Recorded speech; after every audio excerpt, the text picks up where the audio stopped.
Hey, what's up everyone? Nick here. Welcome back to the Resident Evil 4 Let's Play series. This video is a bit different. If you couldn't tell from the video's thumbnail, I'm not in the thumbnail, which is usually something I do in videos where I use a webcam. That way, I like to try to make my thumbnails representative of what the video is. So when I'm doing walkthroughs, obviously that's just my vocal commentary, so I just usually make some background graphic of the game that I'm playing. And then when I do a Let's Play, specifically a Let's Play where I use the webcam, I like to put a little like snippet of me in the thumbnail too. That way you know what you're getting into. And if you noticed in the thumbnail of this video, there was no such snippet. And obviously if you're watching this video now, you don't see me. I'm not there in the corner with my webcam. So this video is a bit different in two regards. One, like I said, I'm not in it. What happened is, I don't know what it is. It's very frustrating.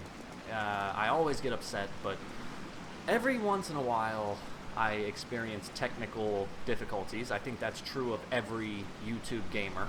It just happens. Even the best, you know, even PewDiePie and Jacksepticeye, they have technical, you know, hiccups every once in a while. And that's true here. The weird thing is, I have now had two in a row. So if you remember in the last video, the webcam, it started to get unsynced. The picture was unsynced from the audio, so you would watch me in the webcam, and I was mouthing words that would come out, you know, half a second later, and I don't know why that happened. That's never happened to me ever since I started using my new recording setup. That has never once happened to me. I've actually been technical difficulty free for quite some time now, and I thought that, you know, with the setup that I'm using, I thought it was because of that. I thought I'd finally nailed it, but apparently that's not the case. So, you know, one hiccup, it's not the end of the world. Ideally, I would have re-recorded the video, but as I've mentioned before, my recording times are scarce because I like to record when my house is empty, and that rarely happens. So, not a big deal, one hiccup, but then I sat down to record this video, and I was actually really happy with this video. I felt like I got some good gameplay. It came out to about 45 minutes long before I edited. I felt like my commentary was good, the lighting was good. I was pretty proud of the video. And so I go to import it and start editing, only to find out that my webcam recorded, but for some reason it didn't record the audio.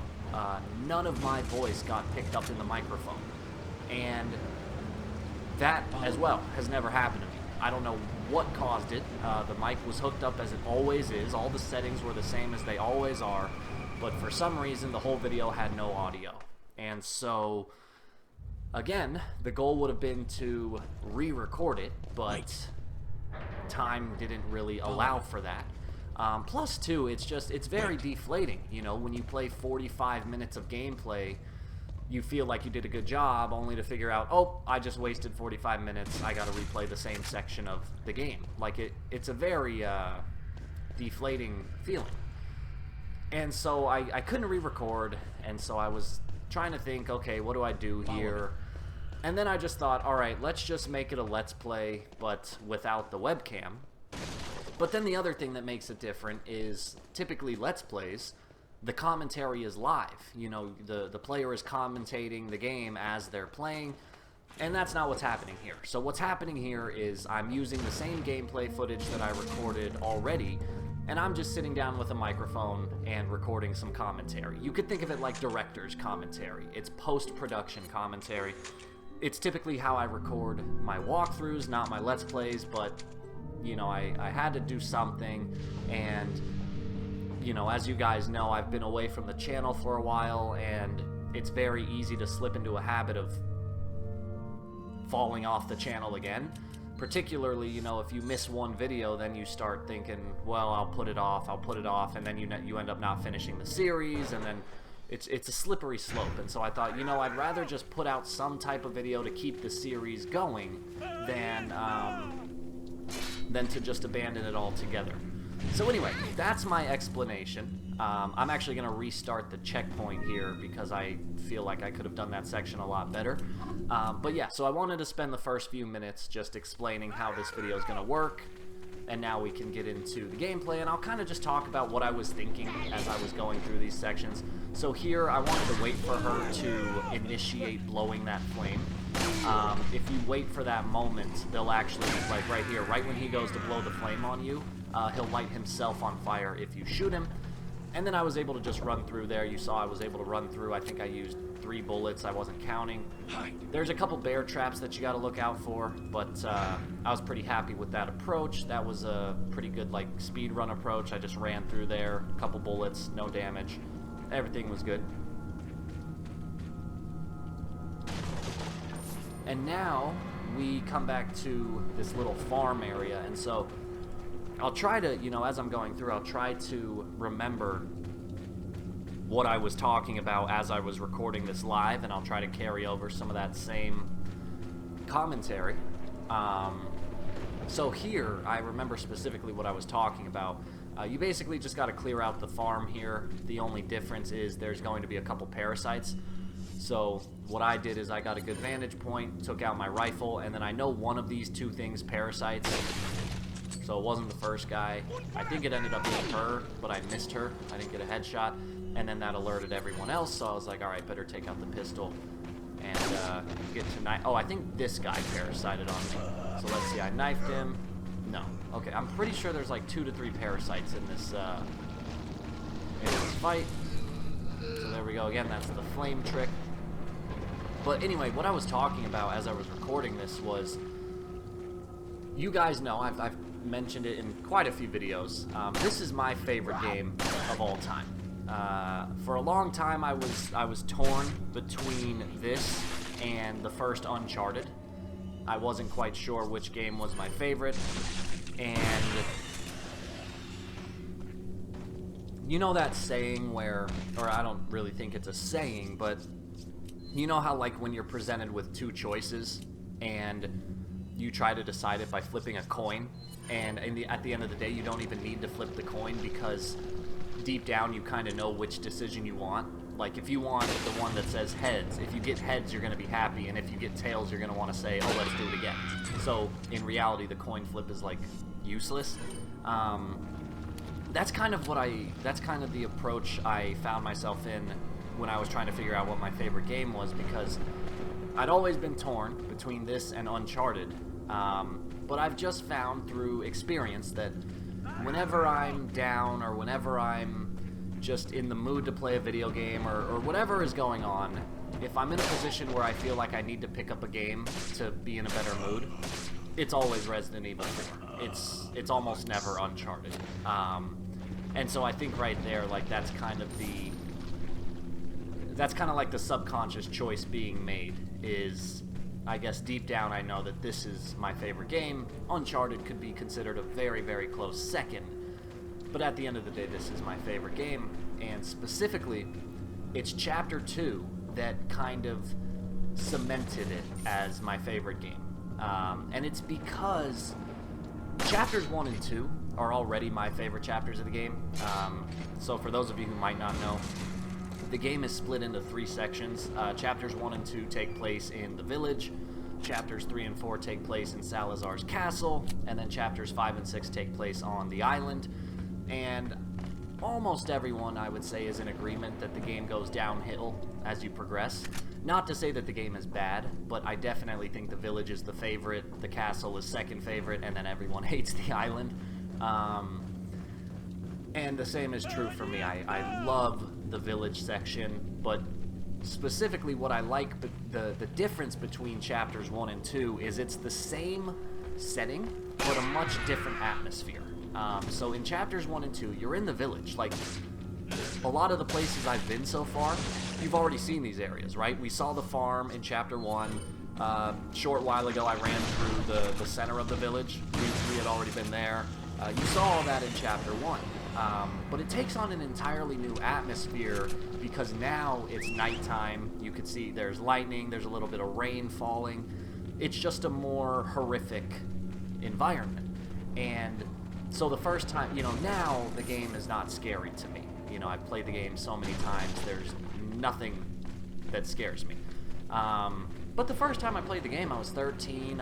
This was actually the first horror game I'd ever played. And so when I got to Chapter 2, I was terrified. I was afraid to keep going.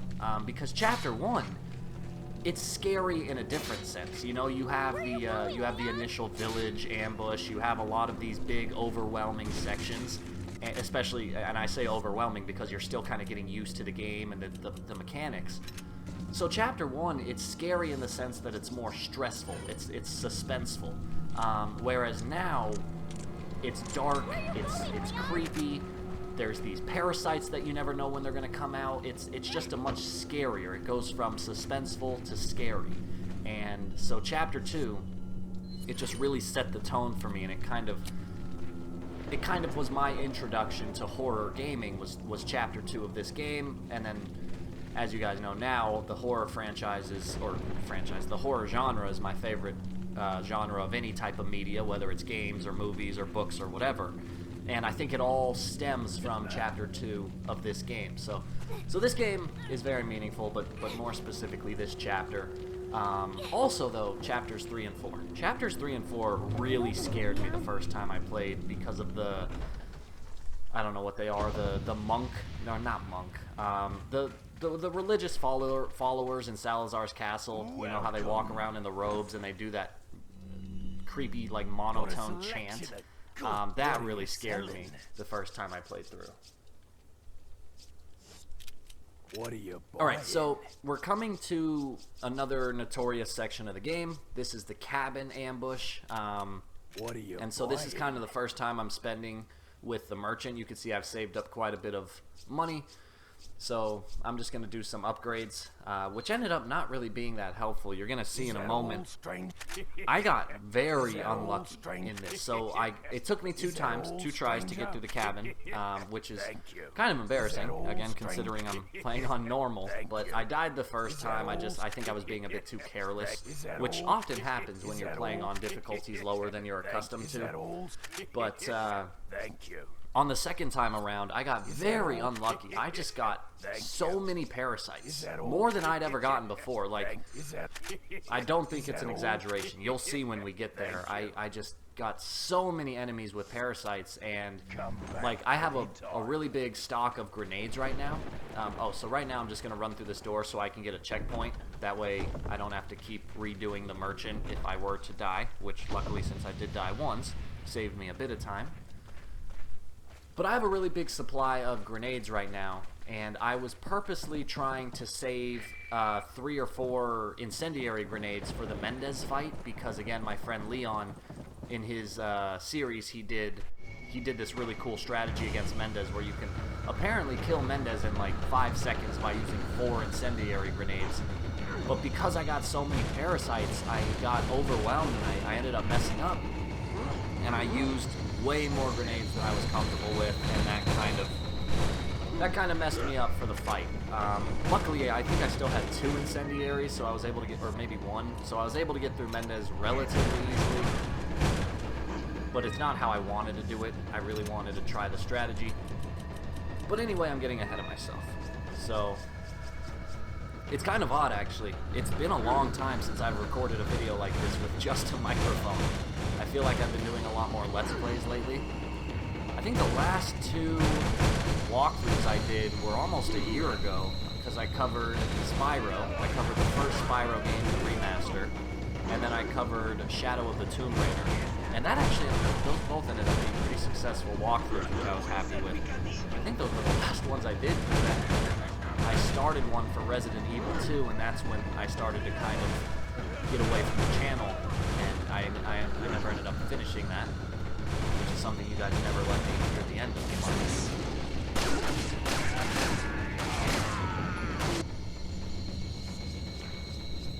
Alright, so here we are at the cabin fight. You can see there, like, that was stupid of me. I don't really know what I was thinking. I don't know why I threw an incendiary grenade that quickly. That guy just threw an axe from all the way across the room, through enemies, and got me. I threw that flash grenade to kill the parasite. That was a mistake as well. A common strategy here is, like right there, you see I got a second parasite.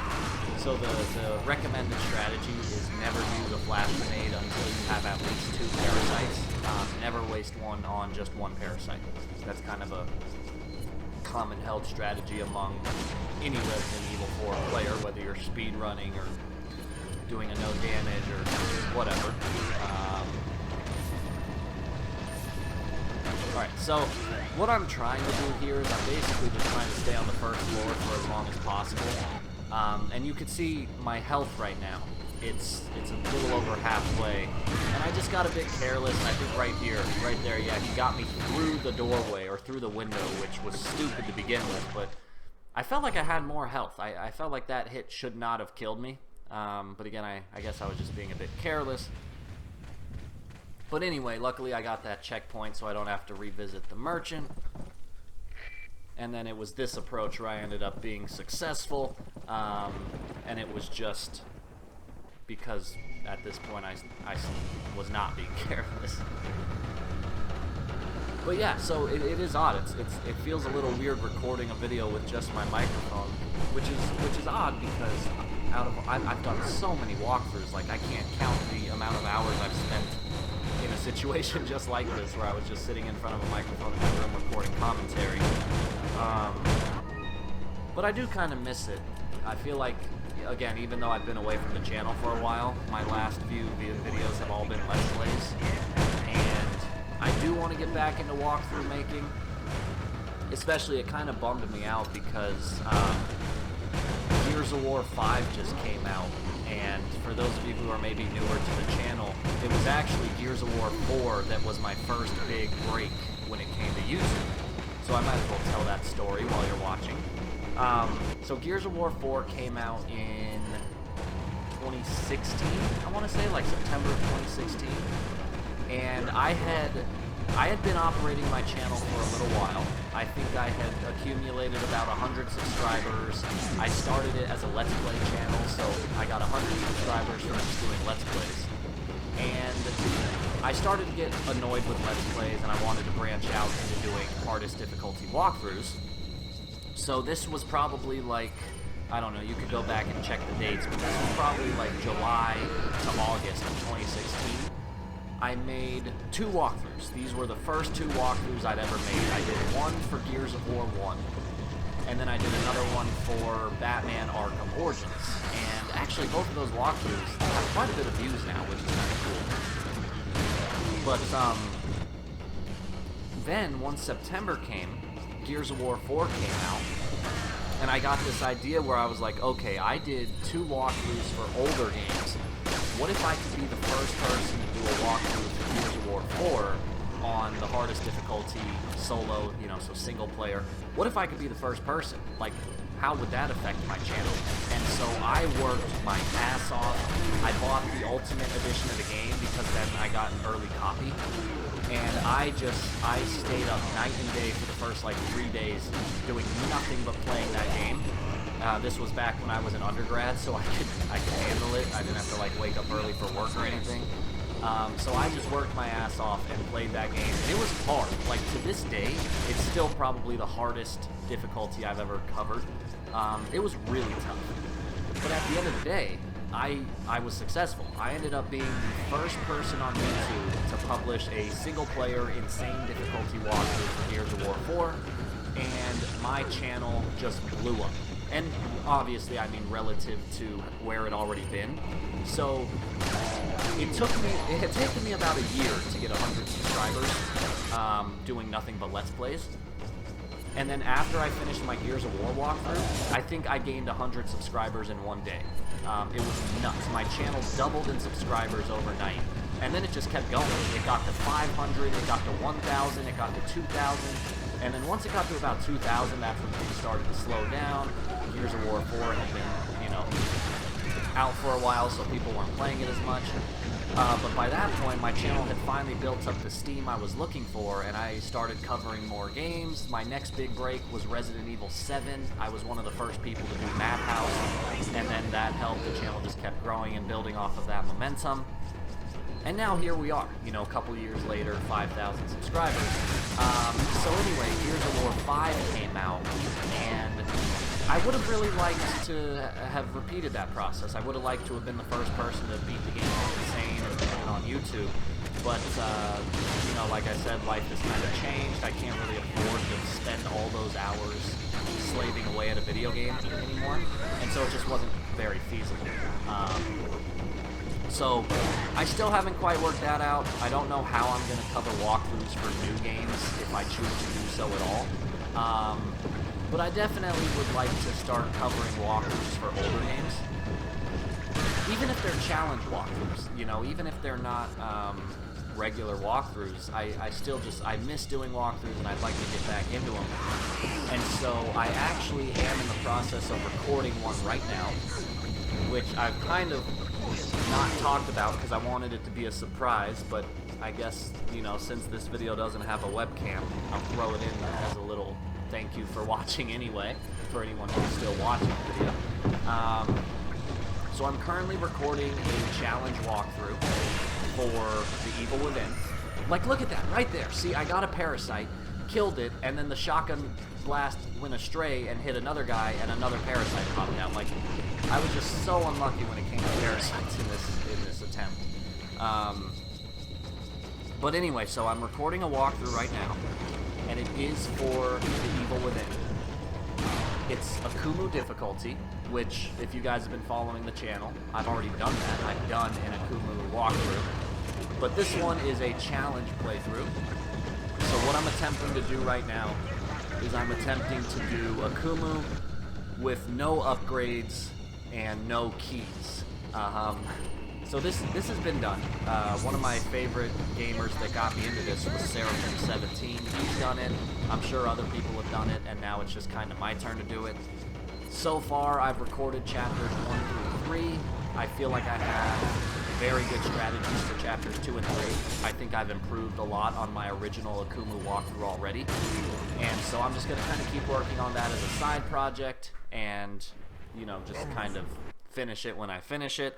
I'd like to wait until I'm done with it to record or to publish anything. That way I know for sure I can beat it, because I'm still not entirely confident. Like, I don't know if I can beat it, but I'm gonna try my best.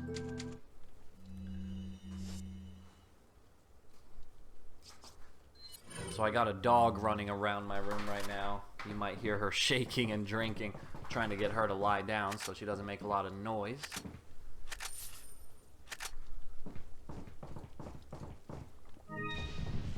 Alright, so we're a little over halfway through the video now. Cabin section is done. And you can see I beat it, but that was a pretty unlucky attempt at it. I feel like I got way too many Parasites. You could look at my inventory. I used way more ammo than I should have. I'm almost out of grenades. I have one incendiary grenade. And again, for the Mendez strategy that I wanted to attempt, you need 4, and so I kind of knew right away I was not going to be able to do the Mendez strategy that I wanted to do. So at this point I was kind of bummed. I was like, dang. And I used more shotgun ammo than I'd anticipated, and that would have come in handy against Mendez. But that's part of the fun of gaming, is you have to adapt. Things don't always go your way. And so I'll just keep on keeping on. I don't think I visited the merchant here. I don't think I had any reason to. But I do remember one of the things I was talking about here. I think it's really stupid how the merchant doesn't carry grenades. Like, I don't understand why you can't buy grenades from him. Welcome.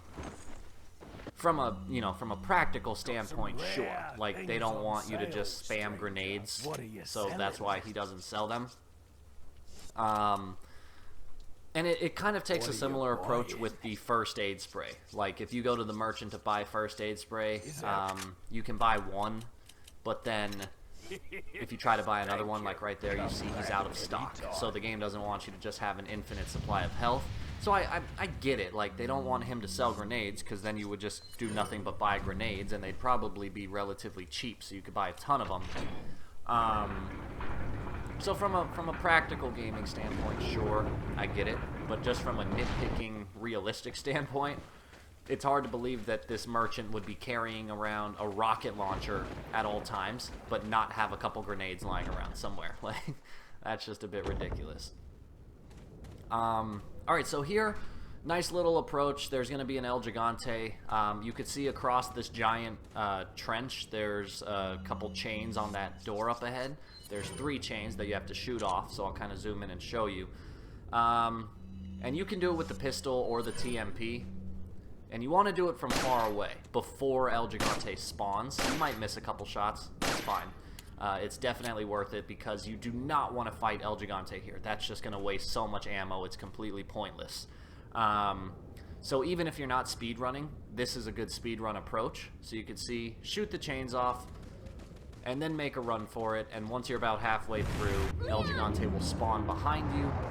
And now that I've already shot the chains off the thing, I run through, go into the second little hut here, get the key in the doorway, turn around, hook around the hut, and continue going the way you're going. And you're going to have 3 more chains to shoot off, but by this time, El Gigante is going to be slowed down by those huts because he's going to crush them.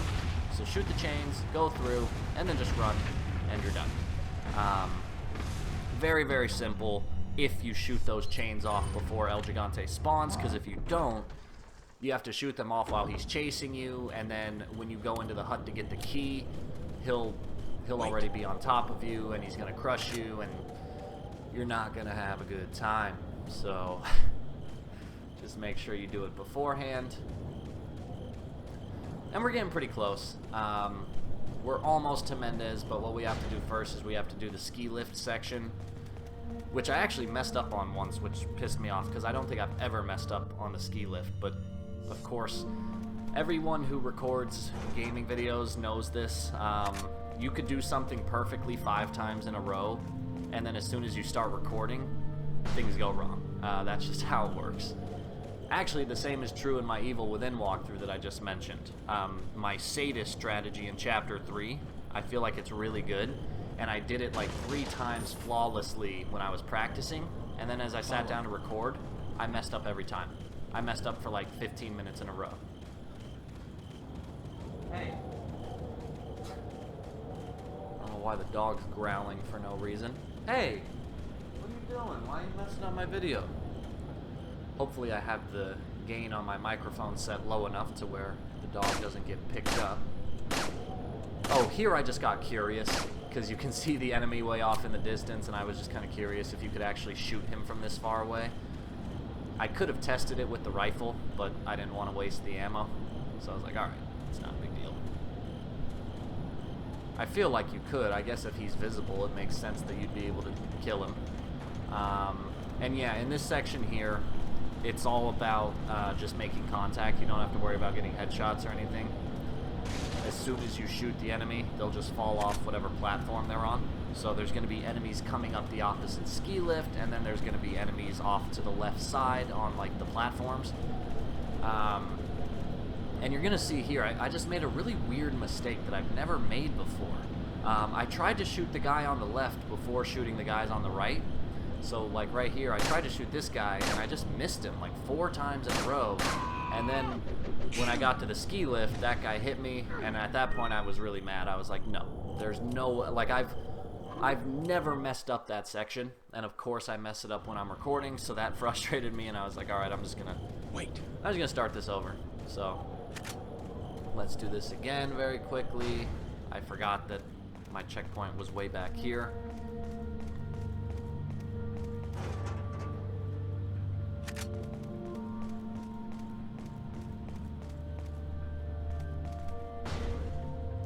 Follow me.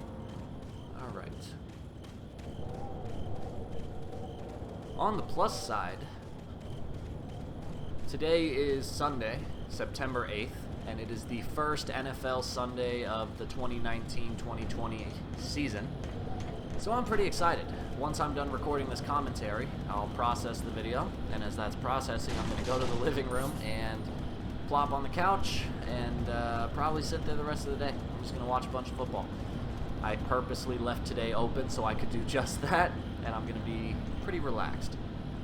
Alright, so here, I'm going to look to the right, not going to make that same mistake again, and I'm going to shoot this guy, and then I think even the next guy, and then I'll turn my attention towards the platform. And then from here, it's pretty easy. I think it's funny how if you look at Ashley behind me, every time I kill an enemy, she does this little like fist bump to herself. And I just think that's a cute little addition I threw in there. But yeah, so today is the first NFL Sunday. I'm excited. I watched the opener, Packers vs. Bears, on Thursday. I'm from Chicago, but I wasn't cheering for the Bears. I also wasn't cheering for the Packers. Funny thing, a lot of people think this is weird, but typically when it comes to sports, I really don't care one way or another about the team. I just like the sport as a whole. So with football, I don't have any particular team that I cheer for.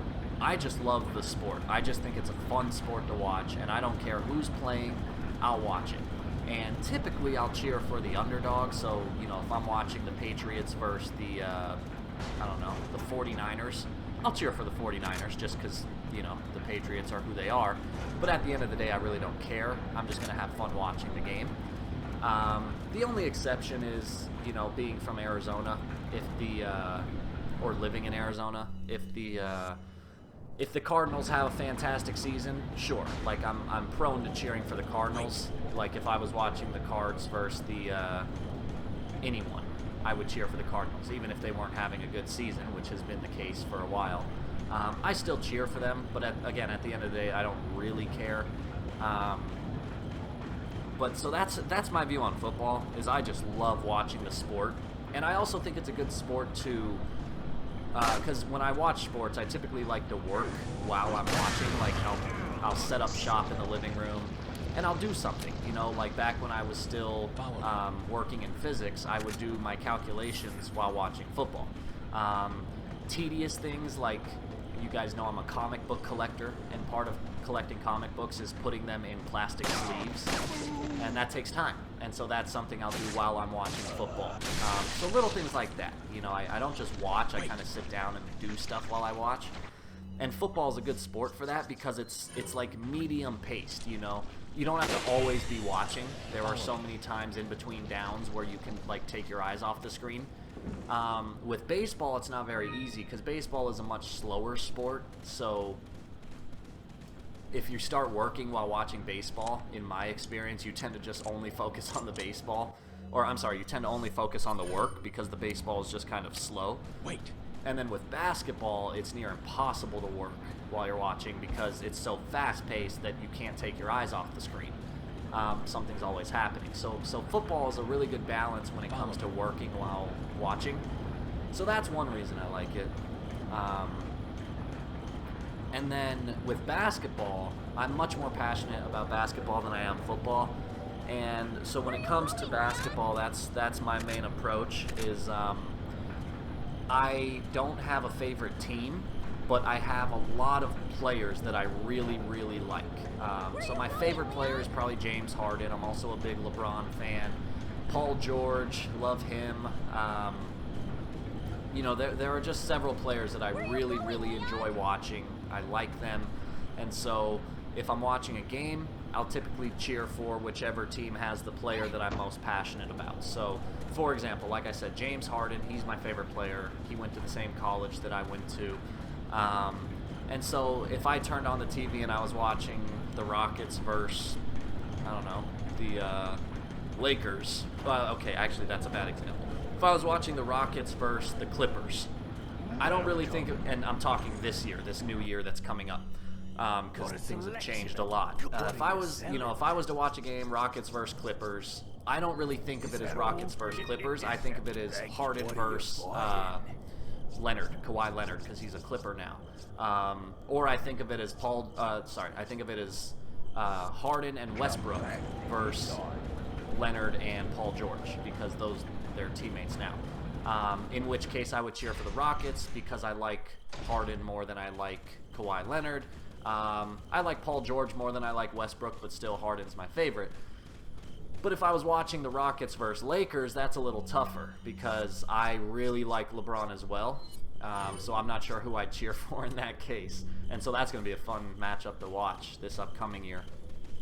But yeah, so that's my view on basketball. To wrap up, and then I'll talk about this because we're almost done. The other thing is, if my favorite players were to switch teams, then I'm going to cheer for the new team. So, like, and I don't think it's a bandwagon thing. It's just I care about the players more than I care about the team. So, like James Harden, if he went to the, I don't know, if James Harden were to go to the Pistons, just pick a random team, I would start cheering for the Pistons when I watch them. Not because I care about the Pistons, but I just like James Harden and I want to see him win. So that's kind of my approach when it comes to basketball. And then baseball, I'll typically cheer for either the Diamondbacks or the Cubs because those are my two cities. Okay, enough sports talk. Let's get into Mendez because this is the last little section of Chapter 2.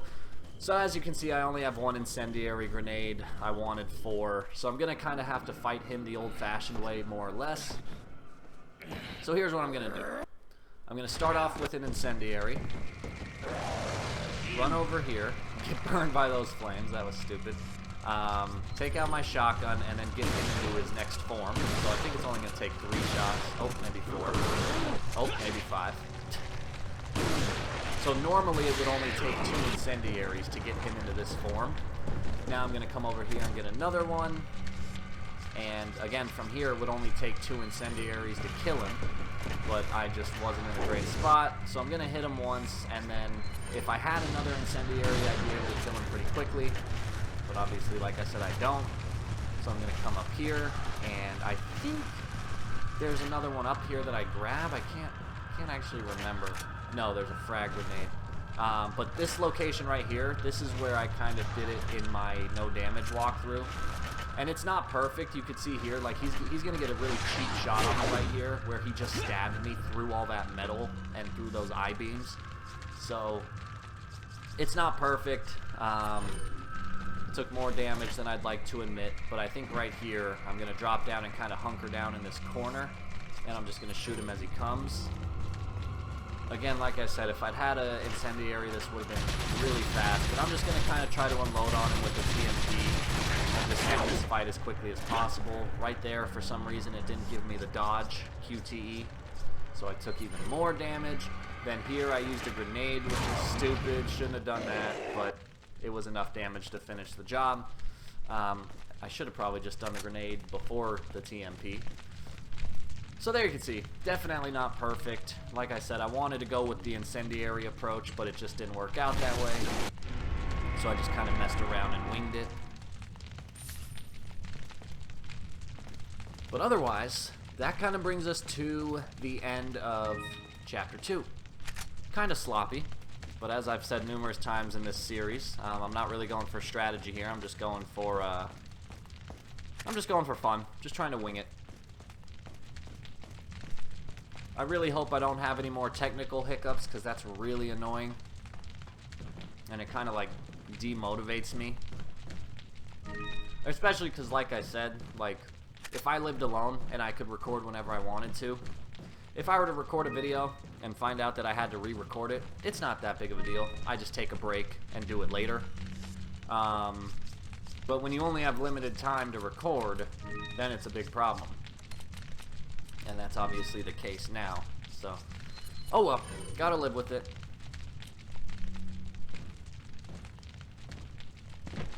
Alright, so let's go ahead and head on out.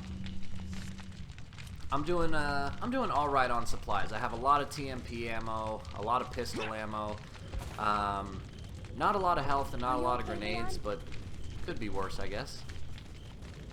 But anyway, we're good to wrap up Chapter 2. So all we're gonna do now, we're gonna return to the area that I was in before the ski lifts. We're gonna use Mendez's eye to open the gate, and then there's one little section where you gotta fight this truck. Or, I shouldn't say fight the truck, shoot the truck. This is an Alan Wake. You don't have to fight inanimate objects. Welcome. Got a selection of what are you selling? Alright, so I just wanted to check. I couldn't remember if I picked up any treasures worth selling. Anyway, guys, that's going to be more or less the end of this video. We got another minute to go. I want to thank you for watching.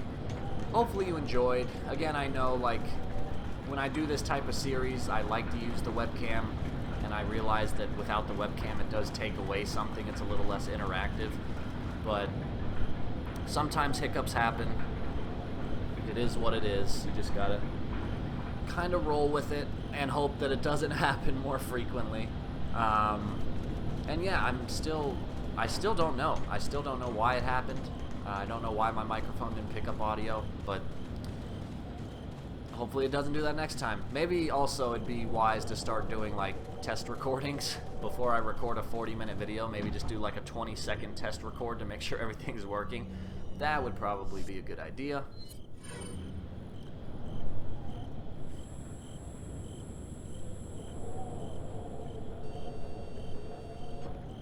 That's a pretty advanced, like, locking mechanism for a village like this. I never thought about that. They probably got funded by, what's his name? What's the main boss's name? I can't even remember at this point. Oh my god. Sadler. Okay. So here, just shoot the truck, shoot the front grill. I don't remember how many times you gotta shoot it, but you want to see it burst into flames. So you can see here, it'll start rolling. I shot it one more time for safe measure. And then you're good. There's some gold that you can pick up. And then just run. The enemies will be pretty close behind you.